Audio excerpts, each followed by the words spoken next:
Well, we have this weekend a longtime friend of Water of Life with us, Pastor Glen Totten. And Pastor Glen is back from Uganda. Pastor Glen is back from Uganda, where he's been working with refugees and providing specialized care for victims of trauma. So we want Glen, come on up, and he wants to share with us just everything that God has been doing there. Would you help me welcome Pastor Glen? Well, good morning, Water of Life. It's great to be here and worship with you again, and it's my privilege to stand before you this morning and share for a few minutes, hopefully, what is the heart of God that He will speak to you here. And that is, today is World Refugee Sunday. It's the day that the global church has set apart to remember, to reflect, and if necessary, to repent on how we have treated the stranger or the refugee. Jesus said in Matthew 25 and in verse 35, I was a stranger and you invited me in. There are 68 million refugees and displaced persons on our planet today. Half of those are refugees and displaced because of war. 65% of those are children. Where I minister in northern Uganda to 1.8 million South Sudanese refugees that have fled a vicious civil war that has created what the UN calls the greatest humanitarian crisis since the Second World War.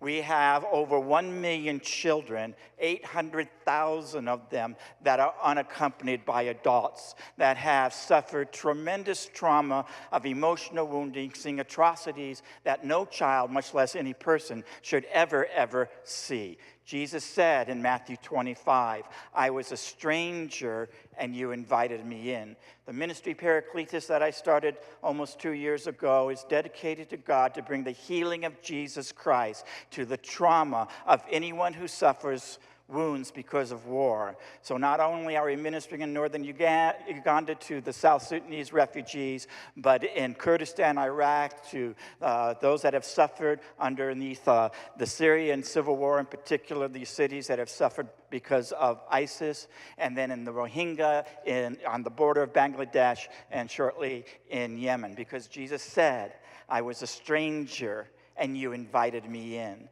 You know, in Matthew 25, Jesus parts the curtain and reveals the day of judgment when he says the king will sit upon his glorious throne and he will divide the entire world and every person who has ever lived into two groups.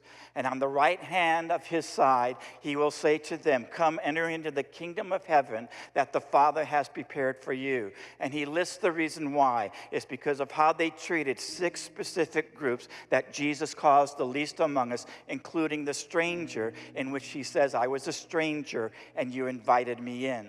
The other group on his left-hand side, he tells them to depart because they failed, for example, to welcome the stranger in. The only question that remains for us here this morning is, what will I do with Jesus, the stranger? If the team could put the pictures up behind me of refugees. You see there the faces of children, men and women, children that have seen the parents killed in front of them, women that have been raped multiple times as a weapon of war, men who have been beaten and bruised and their hands cut off so they can no longer farm, horribly traumatized. But I don't want you this morning to see those faces as faces of refugees. I don't want you to see faces of trauma stories that are heartbreaking. I don't want you to see individuals that are living in camps that are really unlivable with inadequate food and inadequate water and poor housing and no education and all the basic necessities of life. What I want you to see is something much more profound, and it's what Jesus said in Matthew 25. What I want you to see in those faces you're looking at right now is the face of Jesus. That's what he said. I was a stranger. That is his face.